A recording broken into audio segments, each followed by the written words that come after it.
Сіздердің бүгінгі осы жиынға келгендеріңізге көп рахмет. Осының өзі біздің мынау билікке қарсы, саяси билікке қарсы біздің бірлігімізді көрсетіп отыр. Алматыны мен баяғыдан бері ескерткен, бүгін осындай жай түсіп, осындай болатынын естіп, мен Атыраудан келіп отырмын. Осы сізге араңызда қатысайын көрейін деп. Осы күні кешегі таяу шығыстағы мына көтерілістердің өзі біздің мәңгілік көтерілістердің күннің таяп жатқанын көрсетіп отыр. Сондықтан да сіздердің бәріңізді де осы сайлауға бойкот жасауға шақырамын, және өзім соны қолдаймын, өзім бәрі үгіттеймін деп ойлаймын. Енді көп уақыттарыңызды алмайын. Бүгінгі көтеріп отырған мәселе өте маңызды. Өте маңызды деп ойлаймын. Осы бәріміз келіп отырған осы өзіңіздің азаматтық парызыңызды орта түсіріп отырсыздар. Сондықтан да жаңа айтып отырған сіздердің сөздерінен кейін мен сіздерді сайлаудың мынау заңсыз екенін растап, сіздердің осы сайлауға бойкот жасауыңызды бәріңізді мені сөзіме еруіңізді шақырамын. Көп рахмет. Это Бахыт Туменовой, общественный фонд Аман Саулы. Қымбатты азаматтар, сәлеметсіздер ме? Азамат деген жақсы сөз. Баяғыда үлкен адамдар бата бергенде айтатын: айналайын азамат бол, айналайын дәрігер бол, айналайын мұғалім бол дейтін. Сол бүгінгі келіп отырған шын азаматсыңдар. Сіздерге жүректеріңізде үрей жоқ. Шын айтып, шындықты айтып, шындықты ары қарай таратып, бүгінгі күнге келгендеріңізге көп рахмет. Дорогие друзья, сегодня собрались настоящие граждане, которые не боятся ничего и пришли за правду и говорят эту правду. Я врач. В этом году ровно 45 лет, как я после своего 18-летия стала ходить на выборы. И я всегда ходила на выборы и честно бросала свой бюллетень. В этом году я не пойду на выборы. Я объявляю им бойкот. То, что сделали с нашей Конституцией, это произвол над народом. Произвол над волей народа. Произвол над его мнением. Я врач, и наш фонд Аман Саулы каждый день встречается с сотней людей, пенсионеров, инвалидов, женщин, у которых больные дети, которые на свои пособия не могут купить лекарства. Я каждый день беседую с врачами, которые стали заложниками этой ситуации, и имея свою маленькую зарплату, и не имея достаточного количества врачей, они тоже мучаются, и врачи, и пациенты. Я сегодня осознанно делаю свой выбор. И потому что сегодняшние досрочные выборы – это позор нашей страны. Это позор той стратегии, которую объявили на заре нашей независимости 20 лет тому назад. Я 28 лет проработала на государственной службе. Я верила, что в стране пройдут перемены. И сегодня это мой выбор. Я не пойду на выборы. Здравствуйте, уважаемые товарищи. Ну, собственно говоря, то, что сказал Аркад Алиев о том, что отдали 1 миллион гектаров или не отдали, по сути, это не суть важно, насколько это правда или нет. Главное сам процесс. Мы видим, что сейчас на сегодняшний момент страна, которая является относительно сырьевой страной, превращается в абсолютно сырьевую колонию империалистических стран. Идет активное наступление китайского и западного капитала. Нам уже ничего не принадлежит. Действительно, эта семейка приватизировала всю страну. На сегодняшний момент идет давление на рабочих активистов, нефтяников западного Казахстана, куда проложили руку также китайские корпорации.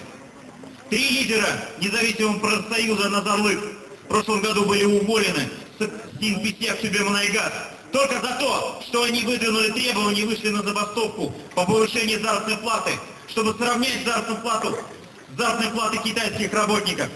И поплатились тем, что они были уволены. И наши суды признали эту забастовку незаконной в угоду китайских корпораций. Сейчас были избиты 30 января несколько активистов рабочих на Каражанбасе, также в Мангыстауской области, где также протянули руку китайские корпорации. И наша власть, наши правоохранительные органы и судебная система полностью на стороне китайских корпораций. Мы превратились в рабов. Быдло и о нас вытирают ноги. Вот к чему мы пришли. Назарбаев виноват. Не важно, что говорит Рафат Алиев. Важна та действительность, в которой мы сейчас живем. И вот эта программа 2020, которая родилась в недрах Акарды, это и есть как раз показатель того, что через 10 лет подойдут к концу те контракты по использованию наших недр. Они все выкачают, вывезут из страны и оставят нас с дырами, с деградированным населением. Вот к чему мы идем. И поэтому я не соглашусь с Ириной Алексеевной, которая сказала, что через 20 лет мы покажем эти бюллетени внукам. Через 20 лет будет поздно что-либо делать. Мы превратимся в Сомали, здесь будет, а не Казахстан, через 20 лет, если мы не предпримем активные действия по спасению собственной страны.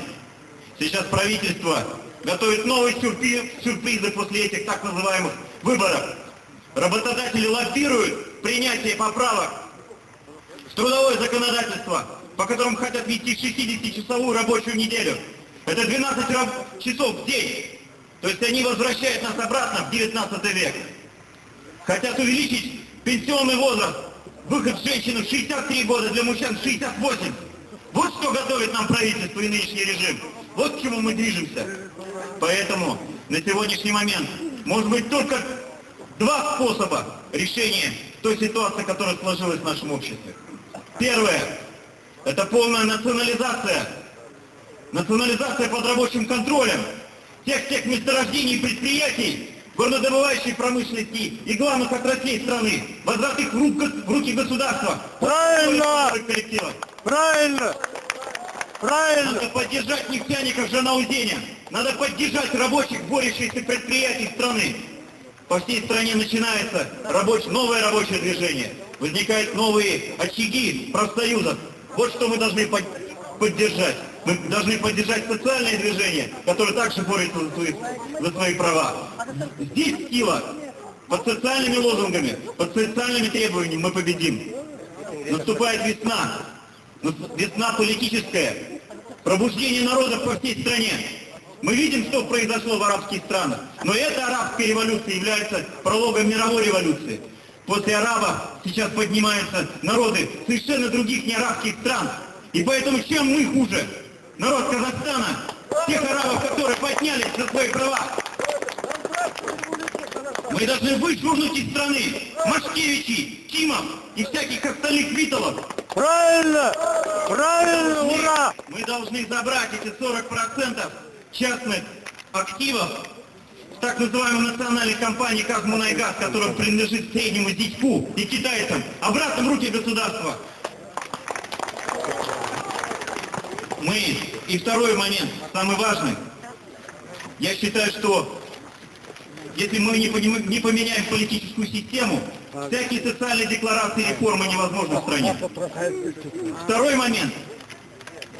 Второе мероприятие, которое может изменить положение, это не выборы и не псевдовыборы и референдумы, которые сейчас проводит Акарда. Это обман. Главное, это инициирование снизов народных масс.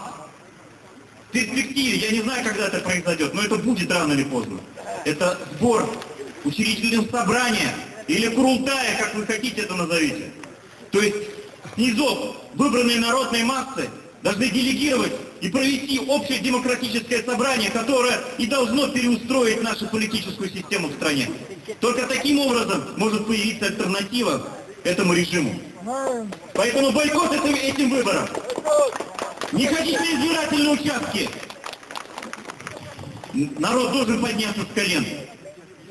Лучше уметь стоя, чем вечно жить на коленях. Спасибо. Біріншіден, Атырау жеріне бәрімізге де алматылыққа сәлем жолдаймын. Осы өтіп жатырған бүгінгі митинг біздер атыраулықтар қолдаймыз.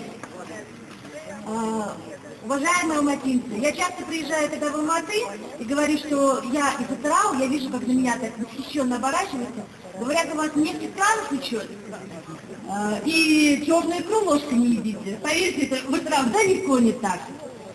И так же, как и здесь, как и по всему Казахстану, когда говорят, что в Атырау средняя заработная плата 200 тысяч составляет, ведь, как сказал Москвин, есть три формы лжи. Ложь, наглость полная ложь и статистика.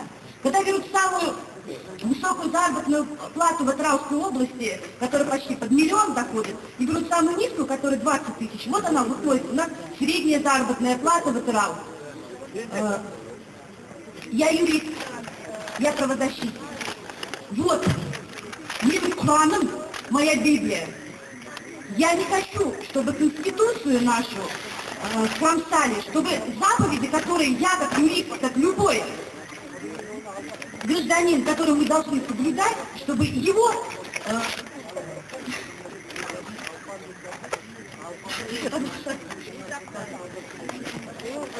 Я требую, чтобы соблюдали все требования, все, что написано в Конституции, а сазанымыз да жазылған бәрі сақтансын деп бәрімізге тілеймін.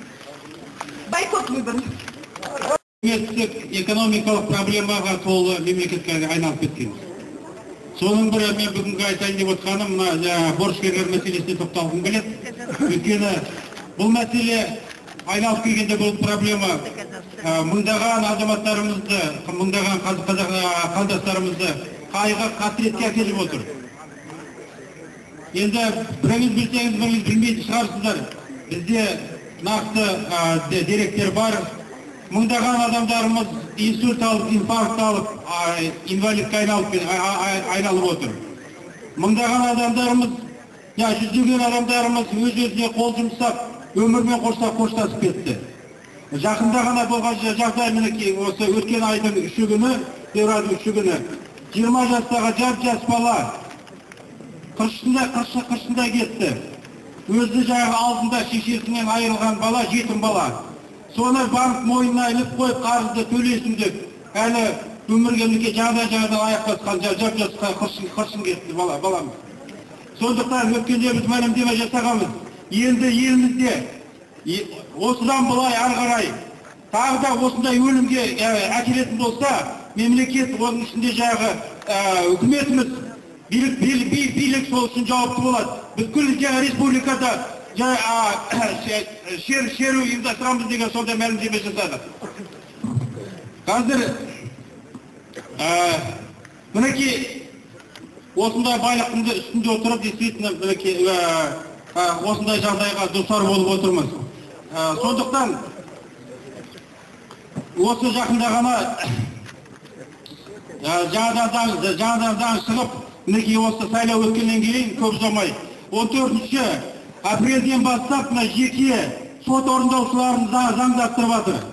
Сондықтан қазір уже бізге ескерту келіп жатыр, бізге жаңа шығған мемлекетті орындауға адамдарға уже ашығын шындығын айтып жатыр. Апрельдің 14-нен бастап уже ешқандай аяушылық болмайды. Үйіңдегі пылесосқа дейін, үйіңді бала-шаға ештемеге қарамайды, көшеге лақтырады деп жатыр. Барыңды сатуға жарайтын заттардың бәрін, пылесосқа бәрін тартып алады деп жатыр. Сондықтан осы хабар шыққаннан бастап біз мінекей барлық елдегі азаматтар, барлық республикадағы осы біздің ұйымның төңірегінде жүрген белсенді мүшелеріміз келісіп марттың 15 күні сағат 10-да Астанада Ақордада кездесетін болып сондай келістік, ұйғарым жасадық. Сондықтан қазірге алдын ала мінекей пойызбен біреулер автобустармен жинау уже ертең сағат 8-де Адемнің алдынан автобус шығайын деп жатыр. Сағат 11-де 9-шы пойызбен шығайын деп жатыр. Сіздерден өтінетінім, өздеріңіз бірге бара алмасаңыздар да осы бара жатқан азаматтарымызды қолдап көрсетсеңіздер.